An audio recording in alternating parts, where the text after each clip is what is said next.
큰 문제, 국가적인 재난을 오이디푸스가 해결하려고 하는데 하다 보니까 결국엔 문제는 뭡니까?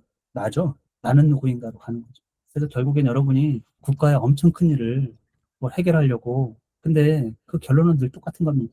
나는 누구인가. 자녀와의 관계, 저는 어떤 분들은 우리 애가 맨날 이렇고 저렇고 우리 애 성격이 어쩌고저쩌고 막 그런 얘기를 많이 하거든요. 우리 애는 얘기 안 돼. 그렇게 얘기하시는 그 분의 문제라는 거예요. 물론 뭐 애 그런 게 있을 수는 있겠으나 더 객관적으로 보면 정말로 문제는 그 말하고 있는 그 사람의 문제. 다른 사람한테는 보이는데 본인한테는 안 보여요. 우리는 늘상 내 문제는 못 푸는 거예요. 그게 굉장히 큰 것 같아요. 이 오이디푸스처럼. 제가 또 얘기하지만 제 문제도 제가 잘 못 보는 거예요. 우리 와이프가 제일 잘 볼 거고 우리 애가 더 그다음 볼 거고. 근데 나는 내 문제를 잘 모르는 거죠. 그러니까 결국에는 엄청 큰 일을 탐구하고 뭘 해결하려고 하지만 다 비결은 나 자신의 문제로 이렇게 오는 겁니다. 우리가 어떤 위치에 있든지 간에 타인에 대해서 뭐라고 할 게 없는 것 같아요. 그다음에 운명과 뭐 자유의지 이런 얘기도 많이 사람들이 겉에서 보기엔 얘기하는데 저는 뭐 이 작품에서는 자유의지가 없다. 장례를 치르지 않고 그런 것도 아까도 얘기했던 것 같고 결혼에 대한 약간 미스테리한 부분들 라이오스의 죽음과 이 결혼이 너무 급박하게 그냥 바로 연결돼요. 그것도 참 가능한 일인가 이런 생각이 좀 들기도 하고 거기서 이제 많은 은폐들이 이렇게 숨어져 있는 그런 것들이기도 하고 적어도 선왕에 대한 애도도 없다라는 것도 좀 그렇고 근데 저는 거꾸로 우리 오이디푸스 컴플렉스라고 하잖아요. 어린 남자애가 아버지를 이제 극복하고 아버지가 이제 어머니 찾아오고 있는 거 보면 이제 삐져가지고 엄마는 내 건데 이런 생각 한다지 않습니까? 가지고 이제 더 엄마의 결혼 이런 것들 뭐까지 이성으로서까지. 근데 거꾸로 묻고 싶도 하더라고요. 이오카스테 컴플렉스 같은 건 없는가? 남편은 제거하고 자식하고의 결혼이라든지 자식하고의 관계 이런 것들도 있을 수 있는 건가? 한쪽만 있는 건가? 뭐 이런 생각이 좀 들거든요. 그래서 모든 인물들이 제각각 역할을 하면서 그 토막토막 다 모아보면은 퍼즐이 맞춰주는 것처럼. 대사가 있어요. 오이디푸스가 내가 그걸 찌른 거는 자기 선택이라는 것처럼 운명에 신탁이 없는 거를 내가 했다라는 거지. 뭐 그런 식으로 생각해 보면은 죽는 게 더 쉽습니다. 눈을 찌르고 사는 거. 안 그렇습니까? 내가 눈을 찌른다는 게 상상이 돼요?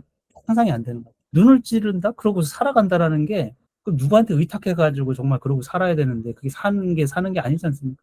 그러니까 사실 오이디푸스는 그거를 이제 결단이라고, 그러니까 누구도 자의에 의해서 하지 않는, 그러니까 우리가 신체 훼손은 자의에 의해서 많이 이루어질 수가 있어요. 불쌍해 보이려고 하는 그런 성향. 조금 아픈데 엄청 아픈 것처럼 맨날 그냥 골골해 그냥. 아유 아파, 아유 뭐 못하, 동정을 유발하고 남의 보호를 받으려고 하고 그런 성향이 있지 않습니까? 다 있는 건 아니고. 근데 오이디푸스는 그러니까 딸이 저렇게 딸한테 민폐를 엄청 준 거 아닙니까? 차라리 딸 걱정을 했으면 그러지 말지.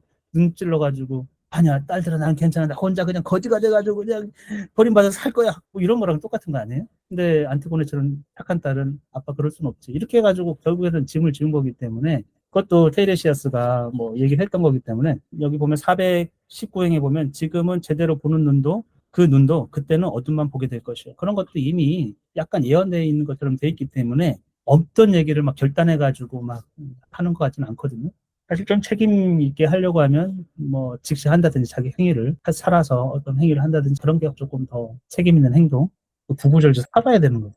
불쌍한 자로 해가지고 민폐를 끼쳐가면서 이렇게 살아야 되는 그런 상황으로 자기를 처리했기 때문에 이 영웅적인 행동처럼 저는 아무리 뭐 엄청 결단이나 이렇게 보이지는 않습니다. 아주 즉흥적인 사람이고요. 어떻게 보면 스핑크스에 발을 인간이라고 맞췄을 때는 굉장히 즉흥적으로 그걸 생각해냈어요. 눈에 보였기 때문에. 이 사람은 보는 게 아는 거예요. 여기도 나옵니다. 내가 못 봤는데 예를 들면 그게 모르는 겁니다. 못 봤다. 브로치가 보인 거죠, 사실은. 브로치가 보여가지고 그걸로 우발적으로 눈을 찌른 거죠, 뭐 사실.